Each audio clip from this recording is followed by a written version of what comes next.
Hi friends. അപ്പോൾ ഇന്ന് എനിക്ക് മോഡൽ എക്സാം ആയിരുന്നു. അപ്പം കുറച്ച് നാളായിട്ട് എനിക്ക് എടുക്കാൻ പറ്റിയില്ല വീഡിയോ.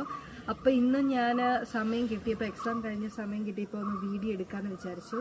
അപ്പോൾ ഇന്ന് ഞാൻ നിങ്ങളെ ഒരു ഇത് കാണിക്കാനാണ് വന്നത്. നമ്മുടെ വീട്ടിൻ്റെ ബാക്കിലുള്ള ആറാണിത്. ഇപ്പം നല്ല തണുപ്പുണ്ട്, ഇവിടെ നിൽക്കാൻ നല്ലൊരു ആംബിയൻസ് ആണ്. അതുകൊണ്ട് ആണ് ഞങ്ങളിത് കാണിക്കാമെന്ന് വിചാരിച്ചത്.